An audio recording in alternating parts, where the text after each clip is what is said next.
In my last video, I talked about how we should be shocked by this abortion up to birth vote last week, but we shouldn't be surprised. It's the fruit of what we have been sowing over the last few decades as the church in society. But in this video, I want to talk about, well, what next? How should we respond? What do we do? What's the plan? A friend of mine texted me after the vote. What's the plan now that this has happened? And that's a good and a fair question. But to be honest, it's a question that when I first saw it, somehow it didn't quite make sense to me instinctively, because it sort of suggests that what happened last week was news, that it might change what we do. And in one of the most important ways, I think last week was not news. It was just us reaping what we've sown. It was entirely predictable. You can go back and watch the last video on that. So in a sense, what happened last week doesn't change anything, except perhaps, in my mind, it confirms some things we already knew or should have known, and perhaps it intensifies our resolve to apply ourselves to those things. We need to do what we've already been trying to do harder and better. If put it this way, if what we are trying to do doesn't succeed, okay, if we don't succeed in what we're trying to do, and I'm not just talking about whether it's Brephos or whatever, but the things that need doing, whoever does them, unless we succeed at those things, the situation is going to go from bad to worse. We're going to see the same trajectory carrying on in our nation. Okay, allow me to explain. The instinct of the average Christian is that the most obvious pro-life action point is to lobby your MP. Write to them, maybe meet with them if you can. And huge efforts have been made in this area. Time, money, technology have been poured into this. And I don't think it's an exaggeration to say that other than prayer, this is the most common pro-life intervention that's carried out by ordinary people. And let me just say, to some extent, I'm counting myself in this. This is not me having to go at others. I myself, I think, have poured too much time and effort into some of these avenues, even though I know or should know what it is we really need to be focusing on. I'm not questioning the sincerity or the concern of people who focused on this, but I am saying this. Look at the results. It's as if we've looked out the window and we've said, right, it's harvest time. Let's get as many harvesters out into the fields as possible. It's time to harvest. But the field is full of briars and thorns. More harvesters in that field isn't going to yield more fruit. You can't squeeze those briars and thorns in a different way and get better juice out of them. As is the tree, so is its fruit. And so we've been slogging away in this field full of briars and thorns when actually we should be focusing our efforts elsewhere. The field is full of briars and thorns. Why? Because we sowed them. This is what we've sown over decades as the church in the culture. We've gotten the representatives we've asked for, quite literally. We voted Labour in. The evangelical block vote almost was for Labour. We can't now go to those same people and expect them to turn around suddenly and vote differently from how they are going to be expected to vote, short of a miracle. Look over the English Channel at Jersey. It's under the Crown, but it's got its own parliament. They just voted 44-2 in favour of advancing their abortion provision on the island. 44-2. Notwithstanding fantastic efforts by pro-lifers on the island to contact, even meet with their local MPs and provide the evidence for them. And all of that's, I'm not saying that's wrong to do. And in fact, I'm one of the people who've encouraging people to do that. But what it's shown us is this. We have the wrong people in Parliament, whether in Jersey or over here in England. We've got the wrong people. And short of a miracle, those people don't change suddenly. So instead of trying to reap something different from thorns and briars, we need to ask ourselves instead, what are we sowing? What are we planning to reap in 10 years' time, in 5 years' time, 3 years' time? We as the church need to change. We need to repent of our silence, our complicity, and we need to start sowing into the culture. We need to start sowing life clarity, truth. The history of social reform shows us that you need to change public opinion before you can change public policy. You need to whip up public opinion to the point of overwhelming pressure. But that pressure at this moment in time, okay, it's not going to change the current MPs. They're not listening. We've seen what they're made of. We need new MPs. We need to make this an election issue. We've probably got 3 years to do so. Now, some up-and-coming parties, Restore, Reform, others are speaking into this issue, beginning to speak into this issue. Some are saying they're going to repeal this abortion decriminalisation. Others, typically smaller parties, are gunning for full abolition of abortion. We Christians need to repent of our pluralism, our laissez-faire attitude, our intellectual chaos of just voting for whoever, whichever party, whatever their manifesto says. And we need to be clear, this is a red light issue. We need to stop accepting, tolerating politicians that think it's okay to kill babies. It's simple. You can't trade this issue off against taxation or roads or whatever else. This is far and away the greatest moral issue of our day. It's a genocide of babies, okay? We need to stop accepting politicians that tolerate or advance this. So I'm suggesting we need to make a strategic retreat from the current MPs. They're lost, they're gone, they're done for, they're hopeless. Waste of time, waste of energy, they're just not listening, they're utterly depraved. And we need to focus on the next generation of MPs, the incoming MPs in 3 years' time. We need to make this an election issue. Now, there is hope on this front. The heartbeat bill is something we've been trialling on the streets, finding out are people in support of this. And we found that about 60%, just over 60% of ordinary people, when asked, are supportive of a heartbeat bill, which would basically ban most abortions. Okay, most people, when presented with that option, are supportive of it. Most ordinary people are horrified by full-term abortion. But we've not yet done enough to capture, galvanise, mobilise that public opinion, that public support that's already there, and bring it against Parliament and make this an election issue, not just Parliament, but the culture, to demand new MPs, new politicians who will stand for life. And we need to do more to educate the ignorant and to persuade the confused, the unsure. And this is where the work of CBR UK is just so important, out on the streets, changing culture, hearts and minds on this issue.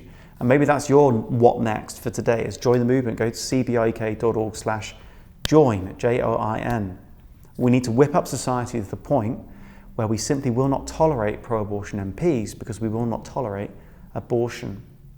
Now, an injustice that's unseen is tolerable, and typically culture will tolerate an injustice that's unseen. But when you reveal this injustice, when you make it visible, it becomes intolerable. And as people see abortion, it protests itself. We still need to do the necessary work of exposing abortion. The work that's needed right now, over the next 3 years, is public-facing, not Parliament-facing. But then how can we make this a public issue, an election issue, if we can't even make it a pulpit issue, a prayer issue? Too many churches are still, even now, silent on abortion. How can we reach the nation? How can we reach the nation if we can't even reach the church? Now, for some, if we're honest, it's fear. We know the truth. We know it's wrong, but we won't speak out. Why? Fear. And the scriptures have some very challenging things to say about cowardice, about not doing the right thing we ought to do, not speaking up, not bearing a truthful witness when the innocent are being condemned. And for some of us, actually a rebuke is what's in order. And the scriptures are given to us, aren't they? Partly to rebuke. Sometimes a rebuke is needed. Some of us need a rebuke. We know the good we ought to do and we're not doing it, and that is sin. For others, maybe it's a word of correction, encouragement, training, teaching. Maybe there's confusion. Maybe people are not clear on this issue. And maybe church leaders are paralysed by not knowing what to do, how to do it. How do I speak into this? Don't feel equipped. I want to encourage you to go to our website Look up our Brephos speaker team. We've got speakers all over the country who can help with this, teaching in your church. We've got a booklet, How to Teach on Abortion, Why and How for Pastors. And now is the time. Now's the time, if ever, now is the time for churches to start teaching on abortion. We've got to rise up and find our voice. And if it's not knowing how that's holding you back, please be in touch. We want to help you. We want to encourage you, equip you.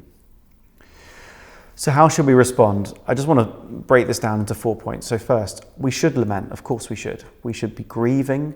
Our lamentation should include confession of our own sins, particularly our sins of omission. We can look at Ezra chapter 9 and 10, Nehemiah chapter 1 to see examples of the sorts of prayers that might be appropriate, confessing our sins and the sins of our forebears, our forefathers. I think it'd be great if churches across the land sang Graham Kendrick's poignant song, Who Can Sound the Depths of Sorrow? We sang it in church this Sunday. It's a very fitting lament. It gives expression to how we should be responding because it focuses on how God responds, the Father heart of God, on this issue. And I think songs like this can help move our people to prayerful engagement. And they can move the hand of God as we cry out to him for mercy on our nation. So first, we should lament. Second, we should teach. We've got to teach. We still need to teach on abortion. There's still confusion and ignorance about abortion. Even evangelical church leaders, some of them think that abortion is sometimes okay. They think, well, what about rape? What about incest? What about where the baby's got some kind of medical issue? And that's like an acceptable heresy. I'm going to call it a heresy. It's doctrinally erroneous to think that it's okay to kill a baby because of the sins of their father or mother or because of some medical condition the baby has. And yet it's really acceptable in much of the church to be hazy on the so-called extreme cases. Go to the lifeaffirmation.org website, lifeaffirmation.org, to have some help on clarifying those so-called hard cases. But the people of God remain confused even now on the morality of abortion. We've got to teach on abortion. And pulpits are still largely silent today on this vital issue. We asked 180 attendees of a major evangelical convention in Britain over the course of 2023 and 2024. More than half said they'd never heard abortion mentioned even once in their church over the previous 5 years. Okay, these are conservative evangelical Christians. More than half never heard abortion in their churches over the course of 5 years. So again, go to our website, request a speaker. We've got speakers all over the country, Brephos speaker team, or take our booklet there, teaching on abortion, why and how for pastors. We need to teach. Third, we need to train and equip. Okay, it's not just about understanding, but it's about being equipped for effective and gracious conversations, to stand up and speak for those who cannot speak for themselves. We need to be prepared and equipped to respond well, to speak life, to bear good Christian witness on this issue to those around us. And then fourthly, we need to mobilize. We actually need to get going. It's not enough just to understand or even to be equipped. We actually need to mobilize. We need to have a plan at a local church level. We need to get out there and be those voices. Jesus taught us that love for our neighbor looks like something, and that's backed up by the rest of the Bible. Okay, it's there in the Mosaic Law, in the prophets, throughout Proverbs, in the book of James, just to name a few examples. Now, I've seen a lot of dismay and outrage online at this law, and so there should be, but I hope that translates to action really quickly, because we need to make a difference in persuading the nation of the inhumanity of abortion and the humanity of the unborn. And as well as advocating, speaking up for those who cannot speak for themselves, trying to change hearts and minds in the nation, we also as God's people need to hold out grace, don't we, to those who've had abortions. Gospel-centered, Christ-preaching grace. And we've got to give life-affirming, gospel-centered hope to those who are pregnant and not sure what to do. And the local church is uniquely placed to do these things. No one else can do it like the local church. It's time we got serious about these ministries. I spoke of a strategic retreat from lobbying our current MPs. I think that's not a good investment of our time. They just don't care. Not a few pro-lifers I know are tempted to have the same attitude with regard to the church. They say, oh look, give up on the church. They just don't care. The pro-life movement's got to come from somewhere else. The church isn't interested in the baby genocide. But I refuse to give up on the church. The church is God's plan A. The church is Christ's bride. We can and we must be those voices for the voiceless in our nation. We've got to be that prophetic voice to the nation. Who else can do it? We've got to be that salt and light. Now, I want the glory to go to God when posterity looks back and sees how and why the shedding of innocent blood was finally stopped in this nation. I want them to see that it was his people in his name showing compassion and courage and bringing an end to the killing. And I believe, as much as I ever did, that we can and we will see an end to this in our lifetime. Last week doesn't change that one bit. Last week confirms that principle of sowing and reaping we looked at in the last video. It shows what we have or we haven't been doing over previous decades. But the history of social reform teaches us this. If you want to change public policy, change public opinion. Injustice thrives on being hidden.